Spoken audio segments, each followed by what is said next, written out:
thank you for staying with us. As the conversation over the national minimum wage continues, it is clear that there are no easy answers. According to experts, the government and labor unions must work together to find a solution that balances workers' needs with the economic constraints. Well, let's get talking very quickly. Investment strategy and portfolio manager with Afri Invest West Africa. He joins me from the United Kingdom, Mr. Temitokpe Omoshuyi. Mr. Omoshuyi, good afternoon and thank you for joining the program. Thank you for having me, Taylor. Good afternoon. Yes, I think as at now, we are around 250,000 naira. That is what Labour is saying. Government is saying 62,000 naira. Considering the reality that you see in the economic realm, or how do I put it, you understand what's been happening. We know what's been happening with our economy and all of that. What do you make of this back and forth with regards to minimum wage? Thank you once again, Tolu. I think, reasons from both parties, federal government and Labour, their reasons are tenable. Government is looking at what they can sustain given the current revenue structure or strength. In addition to that, Labour is also looking at the surge in cost of living in the country. In 2019, when we saw 35,000 naira minimum wage, it was just about $75.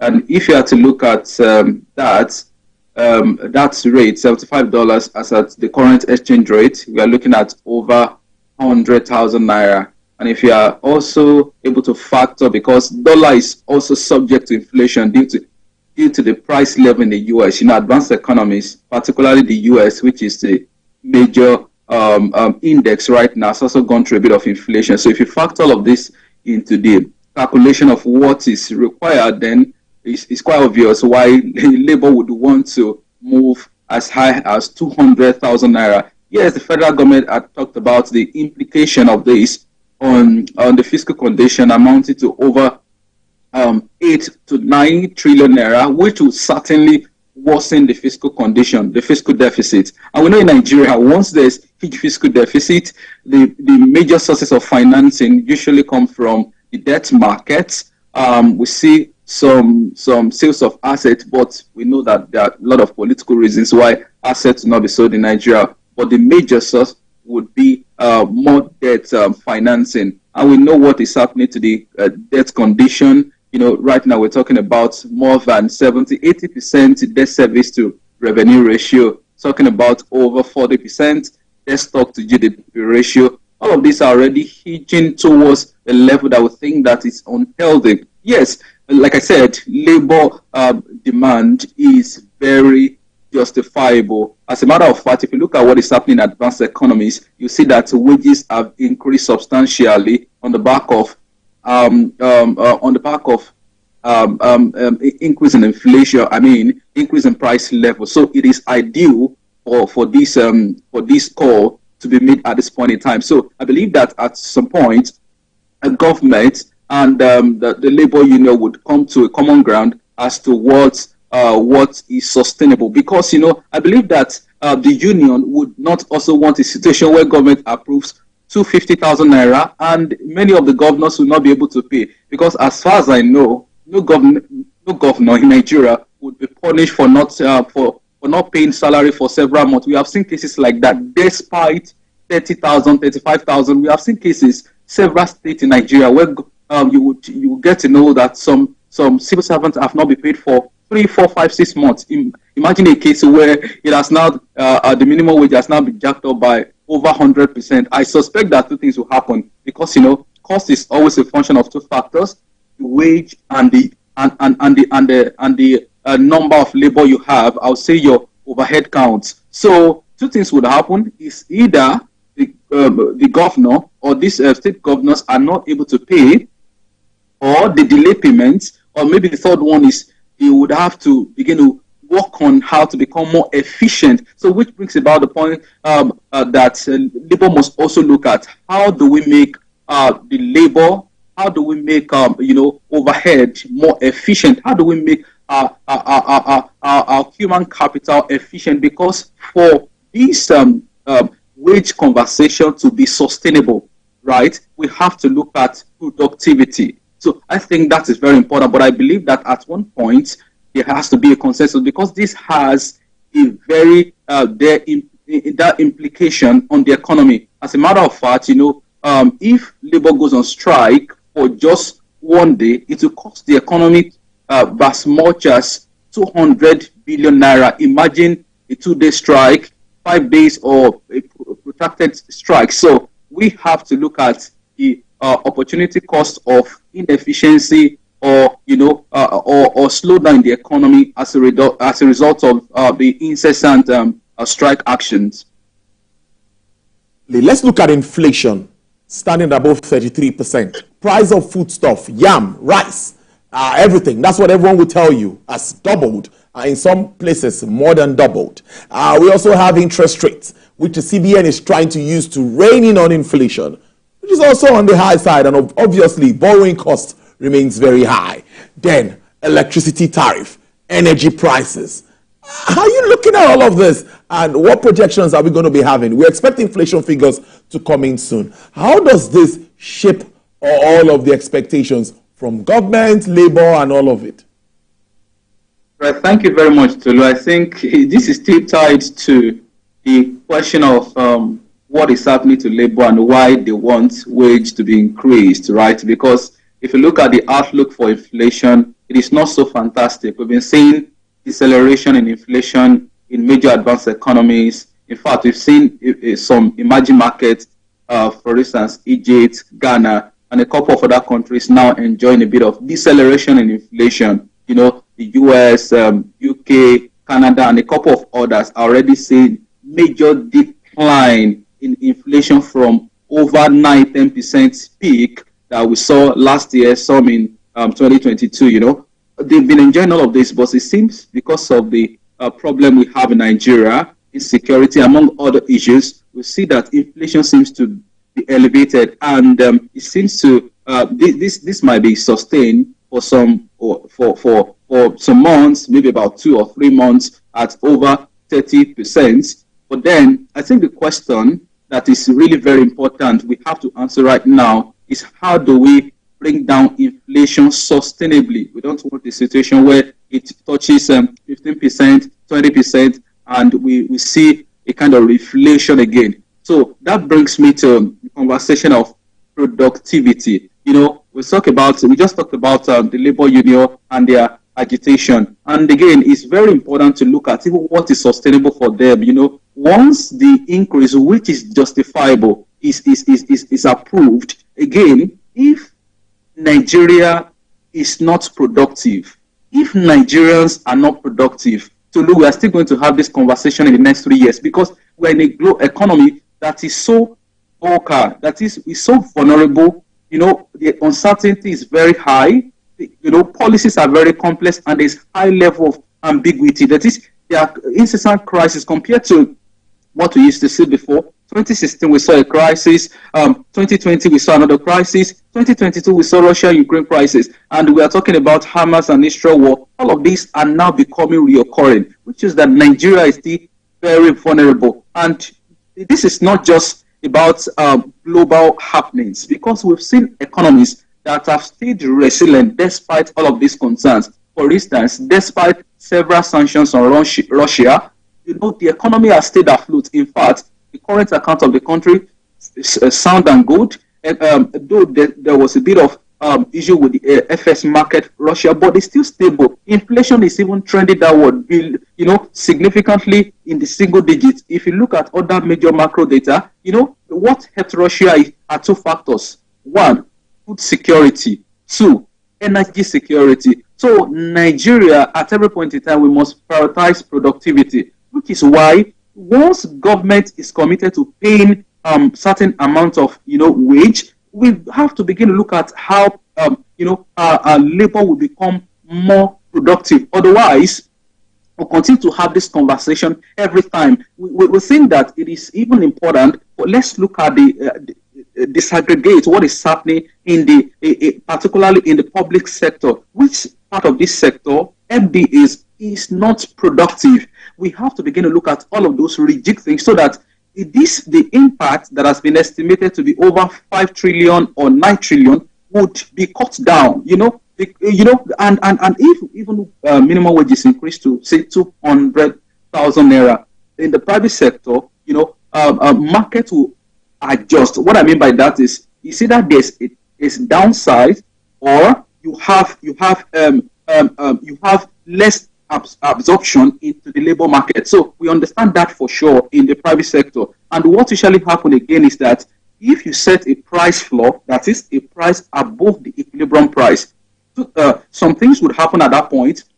Demand will reduce for labor, supply will increase, and what ultimately happens is that people will even want to render their services lower than the price, the minimum price that the government has set, because you have to eat, you have to meet your, urgent necessities. So I think that on inflation, the outlook is not so palatable. I think the conversation is still about how do we make Nigeria productive. In fact, in Africa, Nigeria is not even one of the most productive economy. You would have the likes of Libya, you would have the likes of South Africa, Egypt, and a couple of others. So we have to begin to we have to have conversation about how will Nigeria be productive. And the conversation of inflation is very important, though that seems to be a very single indicator that a lot of people talk about. But high level of inflation can lead to massive crisis. And let me give a very good example.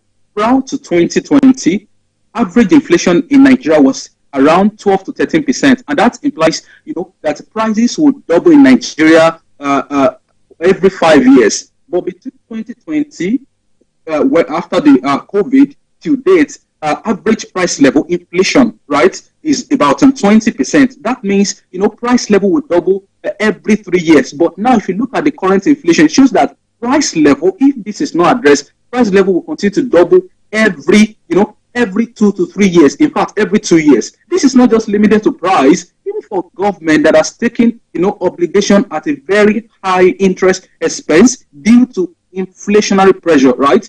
You know that interest has gone up, interest rates on government bond, treasury bills, and all of that. And we are looking at about between 20 to 25%. What does that mean? If that is sustained for a very long time, government debt stock will double. And will our economy also double within the next 3 years? No. What does that mean? Debt stock to GDP would skyrocket. Debt service to revenue, because revenue is also largely constrained.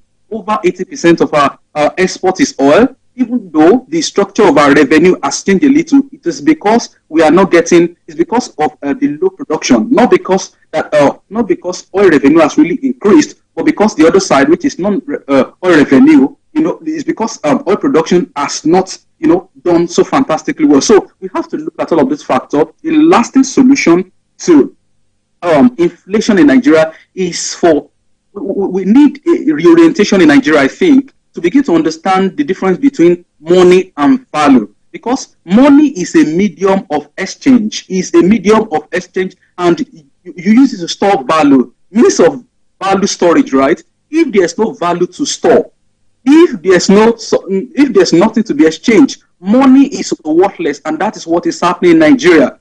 So when we begin to print more money to address problems, and we are not addressing the productive sector of the economy, we just have so much money in circulation, velocity of money is high, inflation will continue to be on the upward trend. So I think that it is very important for us to begin to have a conversation around how do we make Nigeria more productive, not just about financing certain sectors or increase in money supply, or throwing money at all the problems. Another interesting one. Now, you talked about governors. According to research, some even say the 30,000 minimum wage. Some states are still not paying that, while some are even paying above that. But let's look at FAC, federal allocation. Now we see states getting more. Just the last, for the month of May, 1.1 trillion naira was shared. And last month, I think it was about 1.2 trillion naira. So obviously, the states are getting more revenue. And that's also something that many are talking about. What do you make of this increased revenue from states? What should be the focus at this time to help address the fallout of all of the policies instituted by government that has led to this increase in revenue now in fact?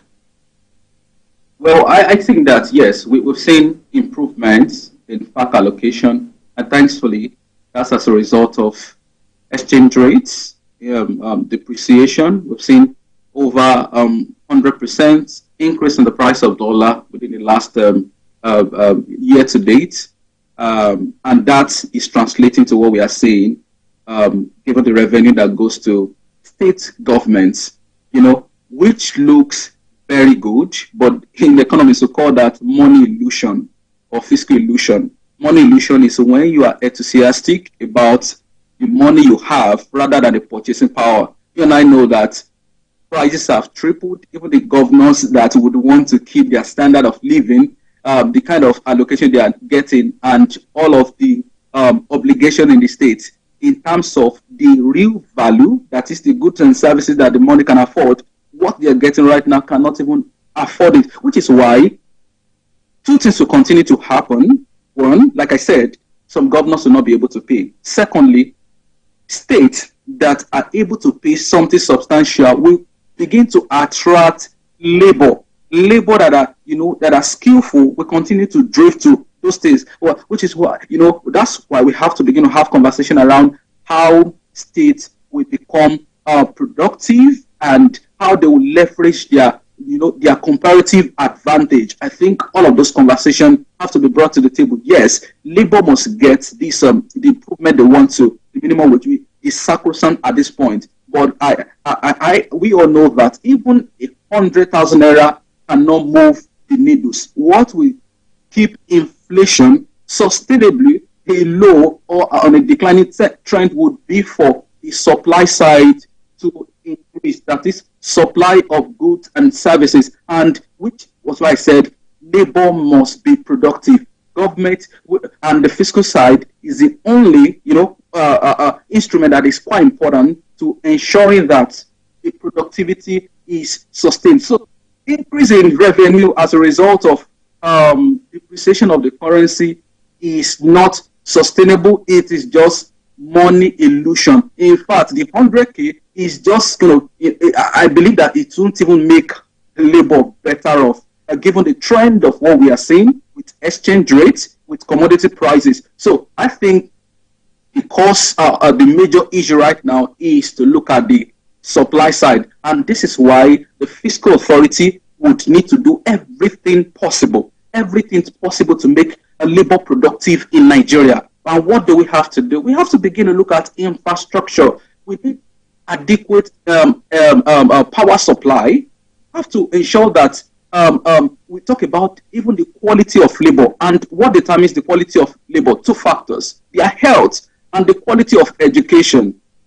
If we're able to look at all of these factors, in addition to the fact that we address insecurity, in fact, we know that the fallout of what we are seeing is what is currently exacerbating the level of insecurity. So while the Monetary Policy Authority is just a backstop to ensure that, yes, FS stability is achieved, we know that it's just like pushing, postponing the evil days. But on the sustainable part, for the Nigerian economy to achieve inclusive growth, the fiscal authority is at the center of what we're talking about. Otherwise, 6 months down the line, Tolu, we still have this conversation of inflation, high cost of living, and other social crises again. Well, it's a good way to live it. I must let you, Mr. Temitope Omoshuyi. Thank you so much. Investment strategy and portfolio manager, AfriVest West Africa. Thank you for your insights. We appreciate this. Enjoy the rest of your day. Thank you, Tolu. Well, let's move forward to look at market